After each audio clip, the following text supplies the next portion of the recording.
Hi guys, it's Ray here from Man City Fan TV. A quick update for you today. I'll be talking about Bernardo SIlva, David Silva, Kyle Walker, Marlos Moreno, Adrien Rabiot, Julian Weigl, and a little bit of news about Arsenal trying to change the pitch conditions slightly for their game with us last month.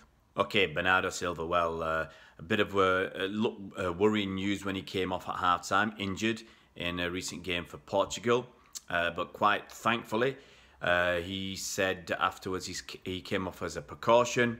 I think he had a little problem with his groin, and I don't think it's anything serious, so fingers crossed he'll come back to City ready to play again at the weekend.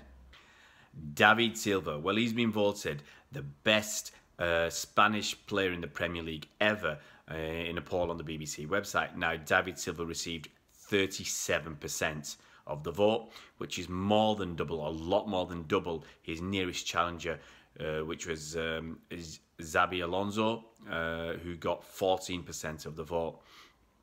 Now, actually, I think David Silva is probably up there as one of the best ever foreign imports to the Premier League. I know Alan Shearer was talking about it being neck and neck between Aguero and Thierry Henry, but I just don't see how you can omit David Silva's name from that list and that decision. Who's the best ever? Maybe we'll come back to that once his career is over and after a couple more years at City. But for me, he's, as I think Andy said the same, best player I've ever seen in a City shirt. Now, Kyle Walker has been shortlisted for the FIFPro World 11 team. Now, that's FIFPro, I think, is an organisation of professional footballers around the world. And in this particular vote, 65 countries voted, and I think over 25,000 professional footballers from those 60-odd countries voted. Now, I don't know what it is these days with people releasing information drip, but so far we've only been told who the goalkeepers are. There's 5 of them. Shame there's no Edison on that list. I really think for what he did at City, he should be there. Quite honestly, as one of the best 5 goalkeepers in the world. Yeah, quite possibly. Definitely one of the most influential goalkeepers in the world. The defenders have been released as well, the list of 20 defenders. And for the first time ever, Kyle Walker is on that list. Fantastic for Kyle.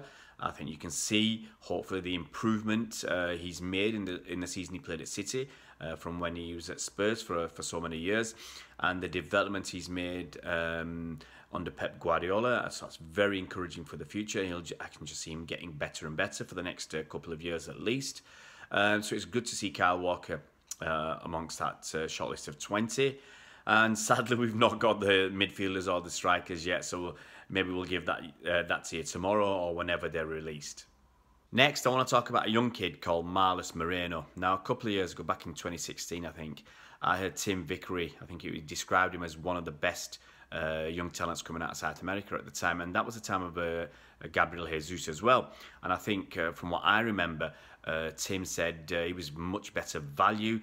I think Tim said he's probably on a par with Gabi, and I think we paid about £4 or £5 million or something like that for Marlos Moreno, and best part of £30 million for Gabi Jesus. Now, Marlos Moreno didn't get his work permit, and so he went off to Deportivo La Coruña in Spain. He went out there on loan, and then I think the following season or later on, he went on to Girona on loan. And to be quite honest, I'm not sure if it's a mixture of him not settling and just not hitting the ground. And I think he had a miserable time, if truth be told, in Spain. So much so that he went back to South America. I think he's gone there on loan again.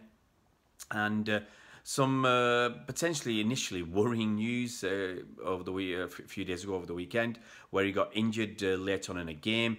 And they were quite worried at the time about his back, whether he'd broken a bone in his back.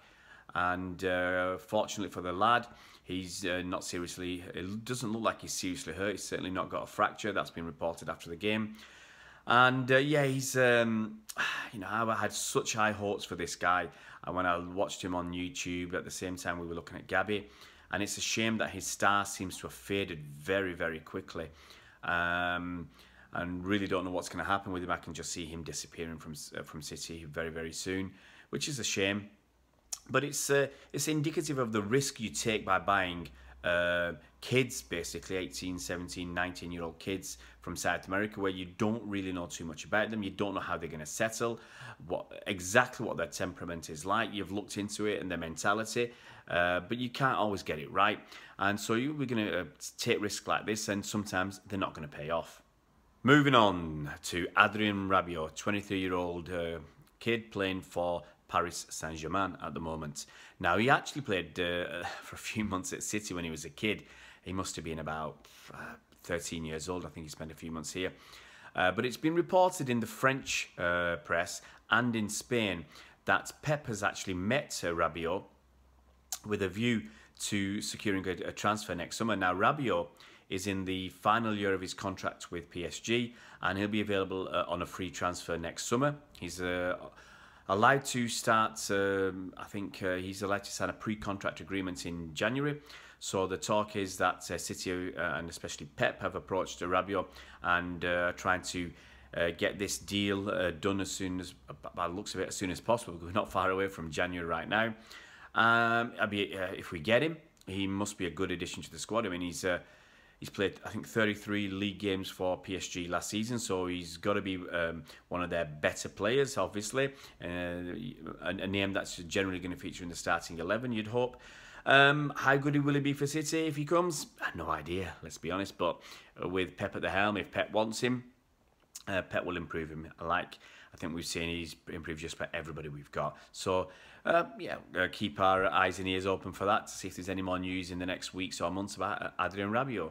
Another kid who's been mentioned in the papers today and he's been mentioned for probably for the last few months or last couple of years, is Julian Weigl. Now, he's 23 years old as well, and he's currently playing in Germany for Dortmund.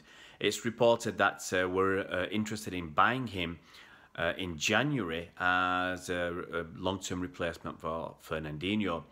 And the price is an eye-watering £68 million. I mean, these prices are quite ridiculous now, but that's what the market is. That's what you're going to have to pay if you want the best players and the best young players who've got that potential to develop. So it's another one. His name's been mentioned many, many times in the past. We'll have to wait and see in the next few weeks, few months, if there's any more news filtering out. But for 68 million quid, you know, I think last year people were talking about 35 million quid. So it's a lot of money, and I don't really know if he's worth it, that sort of money. Is he going to be a long-term replacement for Fernandinho? Might well be, and we can see, as I said, in the next few months whether anything develops on that score. And the last little tidbit of news out there today is about Unai Emery and the non-watering of the Arsenal pitch when we went down there first game of the season. It was reported today that Arsenal didn't water the pitch, which is what you'd normally do at half-time and before the game. It creates an extra zip and makes the ball move just that little bit quicker, makes your passing slicker. And I guess the reason was to try and disrupt our passing game just a little bit. It didn't work. They got beat quite comfortably. But you can see teams try all sorts of tricks. I mean, I've heard that Stoke City leave their grass just that little bit longer to slow the ball down and once again to stop teams' passing game. And it makes no difference to them if they're going to hoof the ball up, whether the grass is short or long. So it's just a little funny little tidbit. People and clubs and teams and managers and coaches are trying to do whatever they can to disrupt other teams, and especially Man City. Guys, if you haven't subscribed already, please, it's dead easy.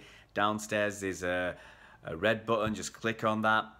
Click on the bell icon so you're notified as soon as we put out new videos, and we'll see you around, Blues.